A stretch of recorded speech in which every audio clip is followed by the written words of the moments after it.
بسم اللہ الرحمن الرحیم۔ بعض جو لوگ ہیں وہ میری ویڈیوز دیکھ کے مجھے میسیج کرتے ہیں کہ جو غدہ اعصابی اکسیر کا نسخہ بتا دیں، عضلاتی سوزش کا نسخہ بتا دیں، غدہ اعصابی ملین کا نسخہ بتا دیں۔ دیکھیں، اگر آپ واقعی میں نظریہ مفرد اعضاء کے معالج ہیں تو آپ کو یہ سوال نہیں کرنا چاہیے، اور اگر آپ معالج نہیں ہیں تو مہربانی فرما کر ایسے سوال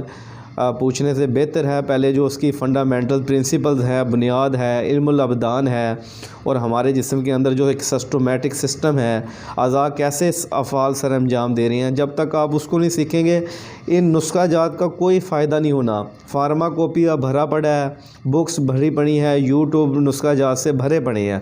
اگر نسخوں سے علاج ہوتا تو آج دنیا میں سب سے جو کامیاب لوگ ہوتے وہ دوا فروش ہوتے۔ میں اس کی مثال آپ کو سادہ لفظوں میں یہ دے دیتا ہوں کہ آپ سفر پہ ہیں اور آپ کی گاڑی خراب ہو گئی ہے، آپ کے پاس بہترین اعلیٰ قسم کے اوزار موجود ہیں، پوری کٹ موجود ہے، لیکن آپ اس کو گاڑی کو ٹھیک نہیں کر سکتے کیونکہ آپ کو اس کا علم ہی نہیں ہے۔ لیکن ایک میکینیکل بندہ جو گاڑی کے جو نظام ہے، سسٹم کو جانتا ہے، اگر وہ آپ کے ساتھ موجود ہے یا وہ وہاں پہ ہیلپ کے لیے آ جاتا ہے تو وہ ایک پلاس اور ٹیسٹر کے ساتھ گاڑی کا اتنا جگاڑ لگا دے گا کہ وہ ورک شاپ تک چلی جائے گی۔ تو سسٹم کو جاننا بہت ضروری ہے، ورنہ جو نسخہ جات ہیں اس کا کوئی فائدہ نہیں ہوتا۔ اور میں اسی لیے جو ہے یہ نسخہ جات نہیں بتاتا کیونکہ جو نظریہ مفرد اعضاء کے جو طبیب ہیں ان کو یہ نہیں بتانا پڑے گا کہ غدہ اعصابی اکسیر کیا ہے اور جو غدہ اعصابی ملین کیا ہے، اکسیر ورم کیا ہوتی ہے۔ تو یہ فارماکوپیا کے اندر موجود ہے، اس کے پورے پیچھے پوری ایک سائنس ہوتی ہے۔ یہ ایسے نہیں ہے کہ جو اٹھا کے دے دیا۔ ہر امراض و علامات کے پیچھے مختلف جو ہے سبب ہوتے ہیں، اس سبب کو دور کرنے کے لیے مختلف کمبینیشن بنائے جاتے ہیں۔ تو میں نے آج تک ایسا کوئی میرا کمبینیشن نہیں ہے جو میں نے اپنے استاد محترم سے سیکھا ہے کہ وہ ایک بنا لیا جی، وہ ہر بواسیر والے کو دیں گے، ہر بلڈ پریشر والے کو دیں گے، ہر گردہ کے جو مریض ہے اس کو دیں گے۔ ہر مریض کی نوعیت الگ ہے، اس کا جو مرض کا درجہ ہے وہ الگ ہے، اس کے مطابق جو ہے ہم دوا تجویز کرتے ہیں۔ ٹھیک ہے، یہ میں نے ویسے ایک جو ویڈیوز کا سلسلہ شروع کیا ہے تاکہ جو میرے پاس مریض موجود ہوتا ہے، جو اس کی نوعیت ہوتی ہے، اس کے مطابق میں دوا تجویز کرتا ہوں۔ اگر اس کے اندر کسی قسم کی علامات کے اندر اور چینجز ہو جائے تو کمبینیشن جو ہے وہ بدل سکتا ہے۔ تو لہٰذا جو ہے اس سسٹمیٹک سسٹم کو پڑھیں، مبادیات طب پہ زیادہ سے زیادہ ٹائم لگائیں۔ انشاءاللہ ساتھ ساتھ ابھی تھوڑا سا ٹائم شارٹ ہوتا ہے، دن چھوٹے ہیں، تو ویڈیوز جو ہے میری کوشش ہوگی میکسیمم مبادیات طب اور پھر سوزش و آرام کی طرف آئیں، جو فنڈامنٹل پرنسپلز ہیں۔ تو آہستہ آہستہ جتنا انشاءاللہ میرے پاس علم ہے وہ آپ سے میں شیئر کروں گا تاکہ جتنا سیکھا ہے میں نے، جتنا مجھے فائدہ ہوا اور جو میرے بھائی ہیں جو ہمارے نظریہ مفرد اعضاء کی پریکٹس کر رہے ہیں ان کے لیے بھی آسانی پیدا ہو۔ دوسرے ایک لاہور کے حکیم صاحب ہیں، انہوں نے کہا جی مجھے نبض کے بارے میں تھوڑا مسئلہ ہوتا ہے، تو میں نے ان کو نبض کی جو بنیاد ہے تھوڑی وہ تو وائس میسیج پہ بتا دی تھی، لیکن یاد رکھیں انشاءاللہ وہ جب نبض کا چیپٹر آئے گا تو اس کو بھی ڈیٹیل میں دیکھیں گے۔ نبض میں مانتا ہوں کہ نہایت ضروری ہے، اس کے اندر تشخیص نبض جاننا بڑی ضروری ہوتی ہے، لیکن اگر آپ یہ ڈائگنوز کر دیتے ہیں کہ یہ نبض عضلاتی اعصابی ہے تو عضلاتی اعصابی میں تو بہت سارے امراض ہیں، جیسے یورک ایسڈ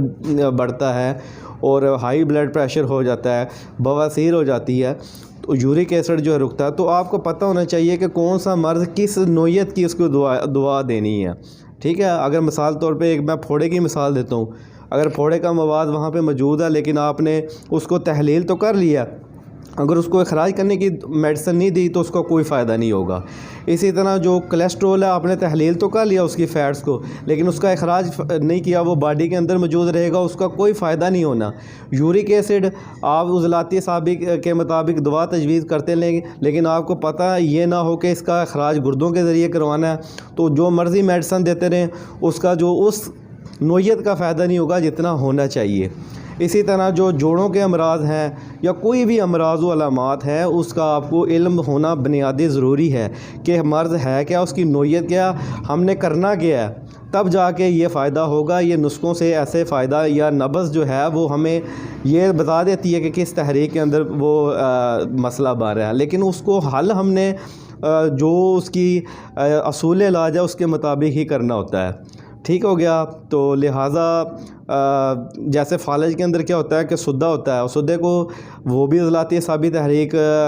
کا کیا دھرا ہوتا ہے، اس کو تحلیل کروانا، کس میڈیسن سے تحلیل کروانا ہے، تو کیا اصول ہے اس کے مطابق اس کا علاج کیا جاتا ہے۔ تو لہٰذا جو ہے یہ فنڈامنٹل بیسک پرنسپلز ہیلپ فل ثابت ہوتے ہیں علاج معالجہ میں، لیکن آپ کو سارا علم جو ہے وہ پتہ ہونا چاہیے انسانی جسم کا کہ اندر کیسے اعضاء کام کر رہے ہیں اور اس کے افعال کو کیسے ہم نے بہتر بنانا ہے۔ مثال میں آپ کو دیتا ہوں کہ